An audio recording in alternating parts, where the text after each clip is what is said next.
Hey, good morning, everybody. Today is just one of those great days in your life when you get to sit down and visit with someone like Tom Slocum. I'll tell you what, Tom, welcome to the Energy News Beat podcast. Thanks, man. Thanks so much for having me. I'm really happy to be here to talk to you this morning. Getting attacked by a couple of puppies is always fun too, but yeah, we're staying warm here in Monahan's in front of the fireplace. I'll tell you what, this is so cool. I'm sitting here, I've done some background on you, and it is really fun when you sit back and think.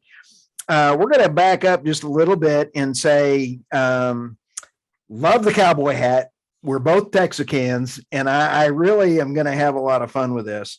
Now, you're running for the Railroad Commission, and folks that are around the world don't understand that in Texas, what is the Railroad Commission? Yeah, so in Texas, the Railroad Commission is in charge of oil and gas.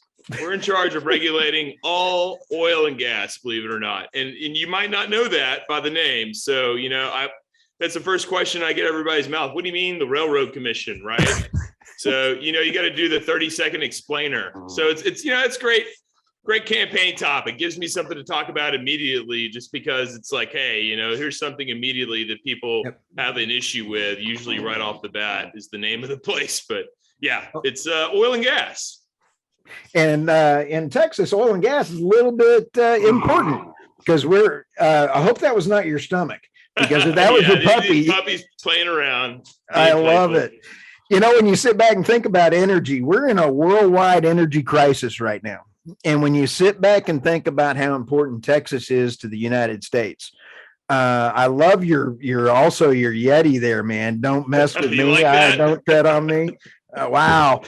Texas, I'm so happy to be a Texan, because if we have to secede from the Union, it's nice that legally we can. Right. Yeah. I think we're ready to go just in case, but we got to make sure our power grid is ready to go too. Right. Oh, yes. So let's back up just a hair, because I've enjoyed doing a little bit of background on you, and tell our listeners about why you wanted to be on the commission, because the commission's tough. Everybody's gonna be throwing rocks at you, boulders, and tell us why you want to do this. Yeah. So I've been working in oil and gas my entire life. I'm fourth generation oil and gas. I'm fifth generation Texan. And I've been working out in the field a lot lately in Texas and West Texas, and I've seen a lot of things in front of me that surprised me. And I don't see our gentleman and lady in Austin really doing the best job I think that they could be doing. And I've been thinking that for a while now, but then I started getting phone calls from people that work in the industry, and from ranchers and from farmers. They were saying, Tom, we want you to do this. We really want you to do this. We have issues, and we think you're the man that can help us out, because we've got to do a better job on the service side, on the operator side, and dealing with landowner side of the equation. Right. And we're just not happy with the results right now, and the leadership in Austin. I said, well, I couldn't agree with you more. So I'd be happy to take the responsibility, and it is a massive responsibility. But I will say that I'm going to work incredibly hard, harder than any railroad commissioner before, if you do give me that responsibility to do the right thing for Texans. It's kind of funny. I just had a ESG panel discussion with some folks, Kat, who you well know, and we had Andrew and a PhD, and also had Tracy with the American Association of Blacks in Energy. And the ESG portion, let me back this up with this question. Oil companies have not always paid attention to regulations and oil and gas very well. They have not done the best always, but in the last 10 years, they've really strived to get to that next level. And Texas has done a great job on their own cutting down flaring. What are your opinions on trying to help out the oil companies talk about their successes? Right. And so, Kat and I have been talking about reducing flaring in Texas for over a year now. We've had our ideas, and I actually watched Castaneda and Jim Wright's race very closely. And Castaneda pointed out, we've got all this extra gas, and she wasn't terribly wrong about that. But the argument is how much of it's being flared, the percentages, et cetera. Right. People get hung up on these little numbers. But let me tell you about these little numbers. They're self-reported. Oh, so yeah. that's a little secret. But, that set aside, let's set aside that. The real story is that we still have opportunity to make money. And that's what Kat and I are doing. And Right. so we started Artemis with the sole purpose of creating wealth for operators. They can take nice. that wealth and they can drill more wells with it. They can make money. They can decide they want to, make a new investment over here on a new plant or a new facility, whatever they'd like to. But we're in the business of making people money if they have flared gas. And there's been restrictions on flared gas, like, well, there's not enough volume, or the gas is too dirty. It's got too much H2S in it. Well, we've got solutions for that now. You just got to use a little engineering innovation and you can figure it out. It's not terribly hard. It's not terribly hard. And that's what Kat and I are doing. And Kat's really making some incredible leaps on the environmental side, showing people how much we can free up on their permitting side of the business. So, companies are often restricted. Their choke point is at the permitting side. So this mitigates that problem and creates more opportunity for your business to grow.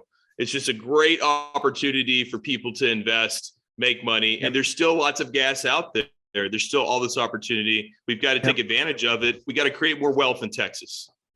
Well, when we talk about Bitcoin, Bitcoin mining, a lot of folks didn't realize how bad or how much energy it was and how much it took. And so this whole process of saying, hey, wait a minute, let's not use the Bitcoin mining on the normal grid. So like in ERCOT, you're not taking power away from Bitcoin mining, but you're using it in the field. And oil companies have not had the investment in order to even keep their investment for normal depletion curves. So what I just heard, and correct me if I'm wrong on this, is that because there's no investment going on, they can use this as the investment to go to the next well and keep the whole process going. That's right. This is an additional revenue stream. And you're right. Investment has been curtailed, and, call it collusion. Call it whatever you want to, but European bankers have decided they don't want to put their dollars in oil and gas anymore. So we have to go find new ways to put holes in the ground. Now, maybe that's a new source of funding. Maybe you're not dealing with those bankers anymore, but maybe you also wisen up and you realize you've got this money you've been setting fire on, just burning it out there, just like this fireplace right here, right? Just like throw money in the fireplace, right? Now, why would you just want to continue to do that if there's really a way where you can start making money tomorrow? And even if you're not Bitcoin mining, you could be selling electricity if you work with somebody that's got an ERCOT license. So even if people don't like Bitcoin, there's still ways to make money. There really is no big excuse for not wanting to get involved. There's a huge facility over here where I'm at off 1053, the Target facility. And man, they flare a lot of gas, and there's nothing more than I would like than to go into that facility and start making them more money and having less H2S put in the air. So when people drive down 1053, when liberals from Austin drive down 1053 over there, it doesn't set off their H2S monitor, in their truck. There's people out here that do work in the oil field in the environmental side, and they're looking at stuff all the time. And we've got more and more of these people showing up in Texas. We've got professors, we've got students, they're studying this stuff. It's time that we start paying attention to the details and crossing our T's and dotting our I's. And that starts with the low-hanging fruit. There's a lot of it out there. It's so easy. We just need to get started on it in a better fashion. We got to make Texas a more Bitcoin-friendly mining state. There's things that we haven't done yet. We got to do them. When you sit back and think as a Texas regulator, and saying, wait a minute, the takeaway out of the Permian was not always that good. So taking a look at those microgrids seems like a really good way to flare instead of flare, just like you say, turn that into energy and sell it to a local community. That's right. Yeah. it's not always Bitcoin mining. There are real Yep. opportunities here for some of these communities that are maybe paying more than they should be for electricity. Right. They could be paying a lot less for it. Anytime we put more energy on the grid in Texas, it's Right. a great thing because we're running out of it. As you can, you might have noticed if you were here in February, we kind of had a supply problem. Yeah. And When you get an energy bill. A lot of that had to do with how much baseload power change we've had, right? We had all this coal power fired power plants before, and Obama decided we're not going to do that anymore. Well, we started replacing it with natural gas, but it's hard to stay ahead of that curve, and we got to work harder to stay ahead of it because we're getting inundated, flooded with people moving to the state. So our demand just keeps going up higher and higher every year. Our infrastructure, we've got to keep up with it. If there's weak points in it, obviously there were in February, we got to address them. We got to make sure this thing is robust, and we got to make sure that it's going to be here for 2, 3, 4, 5, 6, 7, 8 years down the road, not just this winter. Hey, this winter's great. I hope Greg Abbott's right. He's making bold statements there, Cotton, saying we're not going to have any problems there this winter time. Well, I hope he's right. If he's not, he's going to make us look real dumb. All right. Governor Abbott, I really hope you're right on this. I don't want any problems. No one wants problems, but there's no doubt there's some shortcomings. And I sure hate to use the word President Bush, but when you sit back and think nuclear, when they made fun of him, or what do you think about nuclear? I love nuclear. Good. I'm a huge fan of nuclear energy. Listen, if we make more nuclear power here in Texas, that means we can export more power and more energy to people that need it most in third world developing countries. And that's great for Texas. We're still making money. All right. We just expanded our market. Right. And so you have more supply, you have a bigger market, you have more customers. Why not? Why not? Why aren't we building more nuclear facilities? Nice. We've had a brain drain at the national level. We have a U.S. Congress that doesn't want to work with us on it. We even have presidents that go back on their promises. We were supposed to put all the waste in the Yucca Mountains. And then they decided, that we can't do that. We've got to sell all this green energy because we've all invested in it. Yeah, that's awful convenient. Even though France is basically running the entire country off nuclear power, and they're more liberal than y'all are. So I don't understand what the problem is here, people. We ought to be making nuclear power very accessible, wide scale across America. We can't stop nuclear power. We can build it safely in places where there won't be issues with the environment. It can be done. We've got to do it. We've got to crank it back up here in America. I agree 100%. Well, good. I'll tell you, that was one of my little questions there, because when you sit back and kind of go, I believe that natural gas, wind, solar, all of it's going to be needed. There's such an increase. I was kind of shocked. I saw a report the other day that U-Hauls coming from California were like $1,000. Going to Texas, they're going from Texas to California are $25. Oh, wow. Yeah. It was some crazy number like that. But when you sit back and think how many Californians are coming in here, I hope they leave their votes there. They might change their tune. And, I think I might have mentioned I was in Austin a couple of nights ago, and I was meeting with the blockchain council folks. And meeting with a lot of people that have just recently moved here from California. And they like to do one thing that I like to do too. You know what that is? They like to make money.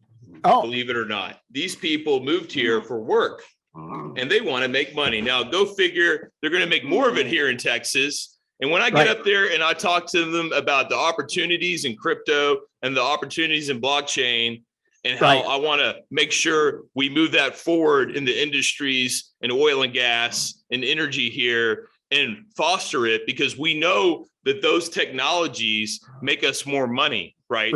That's a given. That produces more revenue for the state of Texas, and it actually produces a cleaner environment, which, hey, that's just a cherry on top of it, right? I like making money, but if we're going to have a cleaner environment too, that's a no-brainer. That's low-hanging fruit. We've got to do it. Well, you said the ranchers and farmers, that is one of the toughest things when you have a relationship with the ranchers, royalty owners, and then the water. And the water with an ESG thing, they re-cleaning the water and everything else. As a regulator with the Texas Railroad Commission, what are your thoughts on water out there? Right.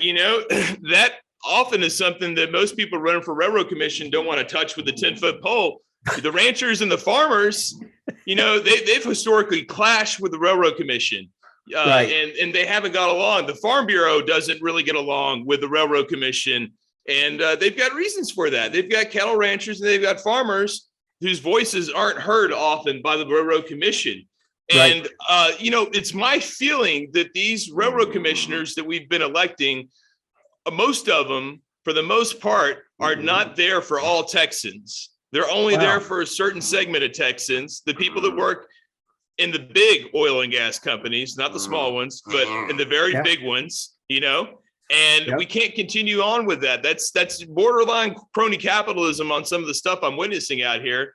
And as a conservative, that's wasting money. It's not good. It's bad for us. We've got to protect our water. Fresh water out here in West Texas, where I'm at, I'm in the desert out here. Fresh water is like gold. You bet. Now, in Houston, it rains every other day, so you don't really think about that. And in Austin, you've got a lot of money floating around there. You got all kinds of water. It's not that big of a concern on people's front of their head. But out here, you think about it every day. It's incredibly dry out here. So you have to have water to sustain life. A lot of Republicans, including myself, are pro-life. I want to see life flourish. If you don't have fresh, clean drinking water, you cannot promote life. You cannot let life flourish. And so we have to protect that. And as a Christian, I want to continue doing that. I think it's the right thing to do to protect fresh water for fellow Texans. I think it's the Christian thing to do. Yes. With the university lands, if you're not a Texan, you don't really realize how much the university lands are used by oil companies. How's your relationship with them? Right. Yeah. There's a lot of stuff that happens on university lands that people don't know about. I had a gentleman the other day. He was shooting hogs in a helicopter and he landed out on my location. This guy's a terrific guy out here. Everybody loves him. He's like a local celebrity. He gets out of his helicopter, comes down and starts telling me stories about all this university land and all the problems we have on the surface. Right. And the reason we have that is because there's no public eye on it at all. Nobody has any idea what goes on out there unless you're literally in a helicopter flying over it because it's in the middle of nowhere. Right. Or unless you're working on the wells yourself and you've been hired to go do that work. So that's the only way you would know about the stuff that goes on out there. Is if you're out there. There's no checks and balances out there really because there is no cattle rancher, farmer there that's responsible for that land. It is the state of Texas. They're supposed to be, that is our land, by the way. It's not the people in Austin. It's not their land. This is our land. That university land, this is our land. We have to make sure that when we operate oil and gas there, that we do a good job. We don't need to curtail it by any means. We certainly don't need to shut it down. If anything, we need to crank it up. While we're doing that, we need to be mindful of the land because there on that land is fresh water, and we might need that fresh water one day, right? In fact, we probably will. Hey, I just want to, Tom, as we go through this, when you say the guy was out shooting hogs out of a helicopter, there's a real reason because the feral hog population is destroying the land, destroying the cattle. I mean, it is a real problem. So I just want to let everybody know that is not just because he wants to. The feral hog population is destroying all the other wildlife. When he does that, he is working for farmers and ranchers, really farmers, because they get in there and they eat up the crops. Exactly. And so, he's every time he goes out and shoots hogs, he's making farmers money. Yes. This isn't something he's doing for the hell of it. This is something that he does to help out his fellow farmers. Exactly. I just wanted to clarify that because folks that don't understand. People might not understand it, but if they come out here, I'd be happy to show them how it works. Oh, absolutely. Because it is such a disaster in Texas that everybody thinks, unless you understand ranchers, farmers, feral hogs are a horrible problem. And by the way, my color printer wasn't working this morning, but I love your poses. I love everything that you got going on, and we will have, you need, on your website, you got a place to donate for you. And I really like the way that you're standing up for Texas, and you're not only standing up for Texas, you're standing up, from what I just heard, and I'm clarifying this, anybody that's a Texan, whether you're new, where you're from Austin, if you're from anywhere, you're for Texans. Is that what I just heard? Yeah, that's correct. That's correct. That's correct. And the wind, the West Texas wind, as soon as he said that, showed up and started blowing. You see this wind behind me. It feels great out here this morning. It's nice and cool and brisk, and everybody in Texas, they enjoy our environment. Texas has got this beautiful, amazing environment, right? I mean, Right. Absolutely gorgeous environment out here. It's so the scenery out here between Austin and Monahans, when you're driving out here, just last night, it was just something like out of a movie. Every time I'm driving down I-10 when the sun's setting down, and I come out to West Texas, I think more and more about it and how beautiful this land is, and how I actually prefer to be out here. In this wide open space, it's so gorgeous, and there's so many great people out here that are really connected to the earth. Yep. They haven't separated themselves like in the big cities, in these big liberal cities. They don't understand the connection to the land.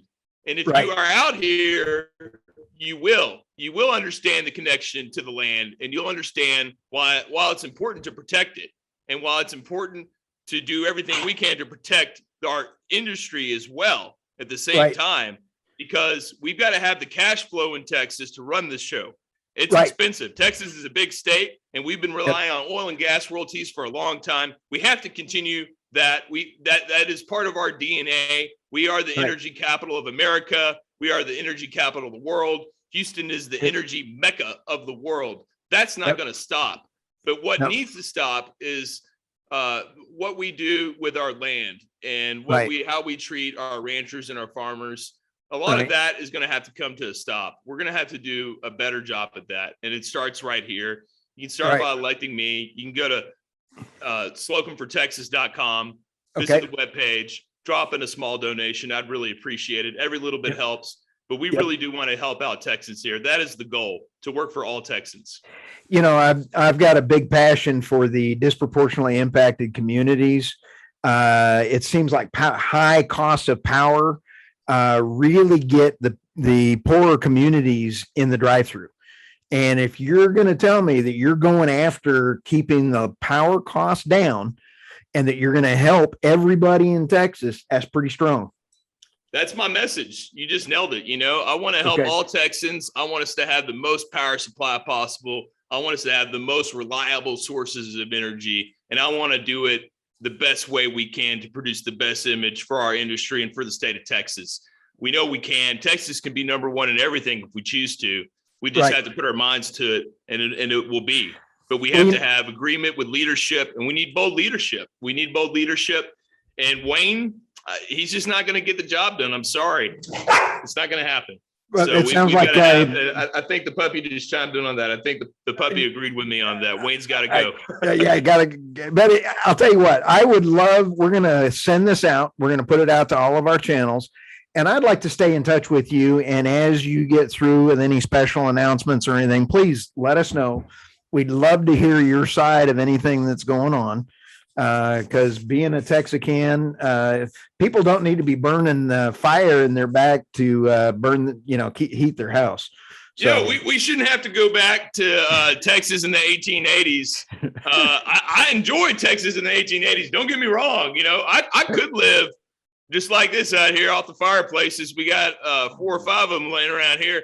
But heck, that's a lot of wood chopping. And I got phone calls to make, Well, again, Tom, we got to be able to turn the switch on whenever we need to, especially in our big cities. We can't let down all of our voters. We can't let down our constituents. We got to keep Texas red. You bet. And thank you very much for your time. And we do appreciate you. So Thank thanks. you so much for having me. I really enjoyed it this morning. Hopefully these two dogs over here haven't been too loud, but I'm a dog kind of guy. all right. Well, Hey, I've Alan. enjoyed it. Thank you so much for having me.